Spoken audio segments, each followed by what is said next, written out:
যুদ্ধ বাতিল করে নতুন যুদ্ধে ঝাঁপিয়ে পড়ল ভারত পাকিস্তান।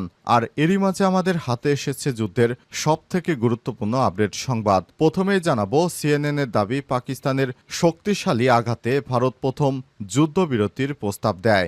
দিল্লি এবং ইসলামাবাদ যুক্তরাষ্ট্রের প্রেসিডেন্ট ডোনাল্ড ট্রাম্পের মধ্যস্থতায় যুদ্ধবিরতিতে সম্মত হওয়ার কয়েক ঘন্টার মধ্যেই আবারও পাল্টা হামলা শুরু হয়েছে। সিএনএন দাবি করে জানিয়েছে, পাকিস্তানের পাল্টা হামলার পরই ভারত কোনো তালকুল না পেয়ে তারা যুক্তরাষ্ট্র এবং সৌদি আরবের হাতে পায়ে ধরে কান্নাকাটি শুরু করে যুদ্ধবিরতি করার জন্য। এরপরই সৌদি আরব এবং যুক্তরাষ্ট্রের অনুরোধে পাকিস্তান যুদ্ধবিরতি করতে রাজি হয়েছে। কিন্তু যুদ্ধবিরতির কয়েক ঘন্টা পর আবারও নতুন করে কাশ্মীরে হামলা শুরু হয়েছে।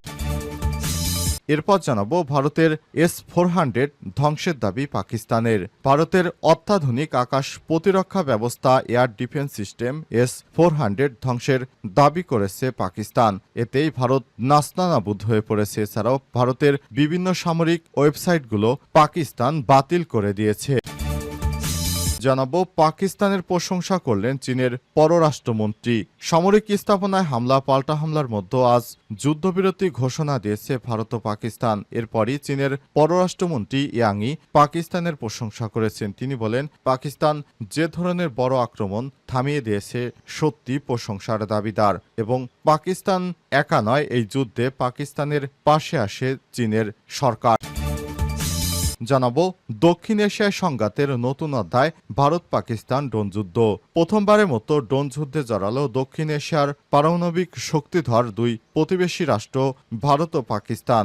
গতরাতে পাকিস্তানের বিরুদ্ধে ভারত নিয়ন্ত্রিত কাশ্মীর ও পাঞ্জাবে 3টি সামরিক স্থাপনায় ড্রোন হামলার অভিযোগ তুলেছে নয়াদিল্লি, খবর বিবিসি। এবং সর্বশেষ জানাবো, আওয়ামী লীগকে যে সতর্ক বার্তা দিলেন হাসনাত আব্দুল্লাহ। সব ধরনের কার্যক্রম নিষিদ্ধ হয়েছে। রাজনৈতিক দল বাংলাদেশ আওয়ামী লীগের মুখ্য ভূমিকায় ছিলেন জাতীয় নাগরিক পার্টির মুখ্য সংগঠক দক্ষিণাঞ্চল হাসনাত আব্দুল্লাহ। তিনি বলেন, আওয়ামী লীগ ধর জেলে ভর। আজ তার ব্যক্তিগত ভেরিফাইড ফেসবুক আইডিতে এই ঘোষণা দিয়েছেন হাসনাত আব্দুল্লাহ। প্রিয় দর্শক, এতক্ষণ শুনছিলেন সংবাদ শিরোনাম, এবারে বিস্তারিত। তবে তার আগে বন্ধুরা, অনুরোধ থাকবে এই সংবাদটিতে একটি লাইক দিন। এই চ্যানেলে আপনি নতুন হয়ে থাকলে আমাদের সংবাদটি দেখতে দেখতে চ্যানেলটি সাবস্ক্রাইব করে রাখুন। কমেন্ট করে বন্ধুরা আপনার মূল্যবান মতামত জানিয়ে দিন আপনি বিশ্বের কোন দেশ থেকে বা বাংলাদেশের কোন স্থান থেকে আমাদের সংবাদটি দেখছেন এবং শুনছেন। আর বন্ধুরা, ভারত পাকিস্তান যুদ্ধে আপনি কোন দেশকে সমর্থন করেন কমেন্ট করে জানিয়ে দিন। আপনি যদি পাকিস্তানকে সমর্থন করেন তাহলে পাকিস্তান জিন্দাবাদ লিখে কমেন্ট করে জানিয়ে দিন। আর যদি ভারতকে সমর্থন করেন তাহলে জয় হিন্দ লিখে কমেন্ট করে বিশ্ববাসীকে জানিয়ে দিন। এবারে বিস্তারিত। ভারতের S-400 ধ্বংসের দাবি পাকিস্তানের। ভারতের অত্যাধুনিক আকাশ প্রতিরক্ষা ব্যবস্থা S-400 ধ্বংসের দাবি করেছে পাকিস্তান। একই সঙ্গে সাইবার হামলা করে বিজেপির সব ওয়েবসাইট হ্যাক করারও দাবি তাদের। আজ অপারেশন বুনিয়ান মারসুস নামের ওই হামলার পর ভারত শাসিত পাঞ্জাবের জলকান্দার জেলায় আদমপুরে অবস্থিত নিরাপত্তা ব্যবস্থা ধ্বংসের দাবি করেছে তারা।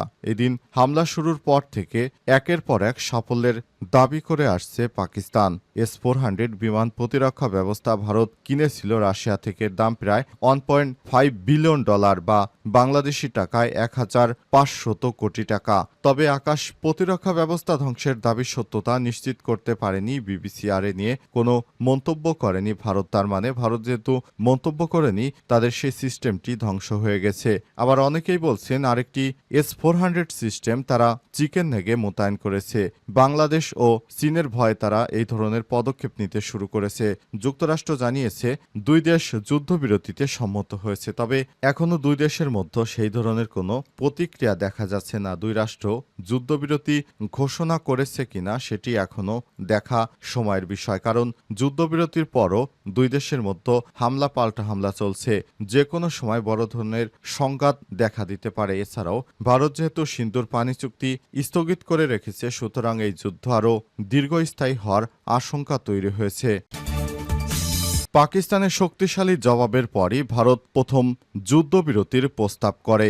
দিল্লি এবং ইসলামাবাদ যুক্তরাষ্ট্রের প্রেসিডেন্ট ডোনাল্ড ট্রাম্পের মধ্যস্থতায় যুদ্ধবিরতিতে সম্মত হওয়ার কয়েক ঘন্টার মধ্যেই আবারও তাদের মধ্যে পাল্টা আক্রমণ শুরু হয়েছে। এরই মধ্যে সিএনএনের সাংবাদিক নিং রবার্টস জানিয়েছেন, পাকিস্তানি শক্তিশালী পাল্টা আক্রমণ ভারতের অবস্থানকে নাড়িয়ে দেয়, যার ফলে ভারত দ্রুত যুক্তরাষ্ট্রের মধ্যস্থতা কামনা করে। সিএনএনের দেয়া এক সাক্ষাৎকারে নিক রবার্টস বলেছেন, ভারত যখন পাকিস্তানে 3টি বিমান ঘাঁটিতে হামলা চালায় তখন পাকিস্তান প্রবল ও লাগাতার মিসাইল ও রকেট দিয়ে হামলা চালায় ভারতের বিভিন্ন সামরিক স্থাপনায়। বিমান ঘাঁটি এবং অস্ত্রগুদাম লক্ষ্য করে এতে ভারত চরম বিপাকে পড়ে যায়। তারা বুঝতে পারেনি কি ঘটতে চলেছে। এরপর তারা কোনো উপায়ন্ত না দেখে যুক্তরাষ্ট্র ও সৌদির হাতে পায়ে ধরা শুরু করে। দুই দেশের মধ্যে চলমান উত্তেজনা শুরু হয় 7ই মে, যখন ভারত সীমান্ত অতিক্রম করে একটি অপরিচিত হামলা চালায় এবং এতে অন্তত 31 জন নিরীহ বেসামরিক পাকিস্তানি নাগরিক নিহত হন, যাদের মধ্যে শিশুও ছিল।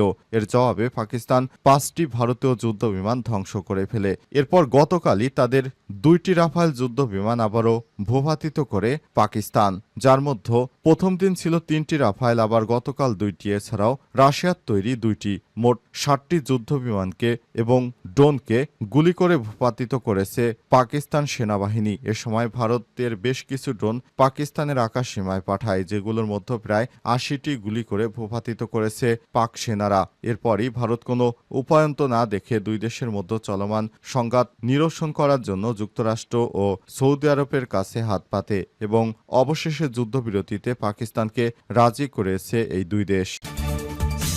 পাকিস্তানের প্রশংসা করলেন চীনের পররাষ্ট্রমন্ত্রী। রিপোর্ট, সামরিক স্থাপনায় হামলার পাল্টা হামলার মধ্যে আজ যুদ্ধবিরতির ঘোষণা দিয়েছে ভারত ও পাকিস্তানের পর চীনের পররাষ্ট্রমন্ত্রী ওয়াং ই পাকিস্তানের প্রশংসা করেছেন। ডনের লাইভ প্রতিবেদন অনুসারে ইসলামাবাদের পররাষ্ট্রমন্ত্রী ইসাক দার বলেছেন, চীনের পররাষ্ট্রমন্ত্রী এবং ওয়াং ই পাকিস্তানকে সংযম স্বীকার করেছে এবং চ্যালেঞ্জিং পরিস্থিতিতে তাদের দায়িত্বশীল মনোভাবের জন্য প্রশংসা করেছেন। পাকিস্তানের সর্বকালের কৌশলগত সহযোগিতামূলক অংশীদার এবং আয়রন ফেনড হিসেবে চীন পাকিস্তানের সার্বভৌমত্ব, আঞ্চলিক অখণ্ডতা এবং জাতীয় স্বাধীনতা সমুন্নত রাখার ক্ষেত্রে দৃঢ়ভাবে পাশে থাকবে। অর্থাৎ যে কোনো সমস্যার কারণে সবসময় চীন ও পাকিস্তান দুই ভাইয়ের মতো কাজ করবে ভারতের বিরুদ্ধে। এক্স পোস্টে পাকিস্তানের পররাষ্ট্র দপ্তর জানিয়েছে, উভয় নেতাই ঘনিষ্ঠ যোগাযোগের গুরুত্বের উপর জোর দিয়েছেন এবং আগামী দিনগুলোতে চলমান সমন্বয় বজায় রাখার বিষয়ে সম্মত হয়েছেন তারা। এর আগে মার্কিন প্রেসিডেন্ট ডোনাল্ড ট্রাম্পের ঘোষণার কিছুক্ষণ পরই ভারত ও পাকিস্তান কর্তৃক যুদ্ধবিরতি ঘোষণা দেওয়ার পর নতুন করে তারা সংঘর্ষে জড়িয়েছে। এরপর পাকিস্তানের পররাষ্ট্রমন্ত্রী ইসাক দার বলেছেন, পাকিস্তান ও ভারত তাৎক্ষণিকভাবে যুদ্ধবিরতিতে সম্মত হয়েছে। দিনভর কূটনৈতিক প্রচেষ্টা অব্যাহত ছিল, যার ফলে একটি যুদ্ধবিরতি চুক্তিতে পৌঁছানো সম্ভব হয়েছে। পৃথকভাবে ভারতের পররাষ্ট্রমন্ত্রী এস জয়শঙ্কর এক বিবৃতিতে বলেছেন, ভারত ও পাকিস্তান আজ গুলিবর্ষণ এবং সামরিক পদক্ষেপ বন্ধের বিষয়ে একটি সমঝোতায় পৌঁছেছে। আওয়ামী লীগকে যে সতর্ক বার্তা দিলেন হাসনাত আব্দুল্লাহ। সব ধরনের কার্যক্রম নিষিদ্ধ হয়েছে। রাজনৈতিক দল বাংলাদেশ আওয়ামী লীগের মুখ্য ভূমিকায় ছিল জাতীয় নাগরিক পার্টির মুখ্য সংগঠক হাসনাত আব্দুল্লাহ। তিনি বলেছেন, আওয়ামী লীগ ধর জেলে ভর। আজ ভোরে তার ব্যক্তিগত ভেরিফাইড ফেসবুক অ্যাকাউন্টে এক স্ট্যাটাসে এমন মন্তব্য করেছেন তিনি। হাসনাত পোস্টে বলেছেন, লীগ ধর, জেলে জেলে ভর। এর আগে শনিবার আওয়ামী লীগ নিষিদ্ধের খবরে সামাজিক যোগাযোগ মাধ্যম ফেসবুকে দেওয়া প্রতিক্রিয়া হাসনাত আব্দুল্লাহ বলেছেন, আওয়ামী লীগ নিষিদ্ধ করা সহ ছাত্র জনতা ঘোষিত 3 দফার একটি দফা বাকি থাকা পর্যন্ত ছাত্র জনতা রাজপথ ছাড়বে না। তিনি আর বলেন, 3 দফার একটি দফা বাস্তবায়ন না হলে আমরা কেউ এই রাজপথ ছাড়ব না। আমরা 5 আগস্টের অসমাপ্ত কাজ শেষ করতে এসেছি। হাসনাত আব্দুল্লাহ আরও বলেন, এই দাবিগুলো আমাদের সংগ্রামের মূলমন্ত্র। এগুলো কোনো রাজনৈতিক ছক নয়, এটি শহীদের রক্তের বিনিময়ে গঠিত দাবি। প্রিয় সংগ্রামী সহযোদ্ধারা, আপনারা ঐক্যবদ্ধ থাকুন, কোনো ষড়যন্ত্রের ফাঁদে পা দেবেন না। দাবি আদায় না হওয়া পর্যন্ত এই আন্দোলন চলমান থাকবে বলে ঘোষণা করেছেন বাংলাদেশের এনসিপির দক্ষিণাঞ্চলের মুখ্য সংগঠক হাসনাত আব্দুল্লাহ। হাসনাত আব্দুল্লাহ জুলাই অভ্যুত্থানের সবথেকে পরিচিত মুখ। নাহিদ ইসলামের পরই তার ভূমিকা সবথেকে বেশি বলে মনে করা হয়। তিনি একাই বাংলাদেশের সমস্ত ফ্যাসিবাদের দোসরদেরকে একাই শিক্ষা দিয়ে থাকেন। হাসনাত আব্দুল্লাহ এমন একজন নেতা, বাংলাদেশে হয়তো শেরেবাংলা একে ফজলুল হক বা শেখ মুজিবুর রহমানের পর বাংলাদেশে যদি কোনো নেতা এমন বার্তা দিয়ে থাকেন, এমন সাহসীকর পদক্ষেপ নিয়ে থাকেন, তিনি হচ্ছেন হাসনাত আব্দুল্লাহ।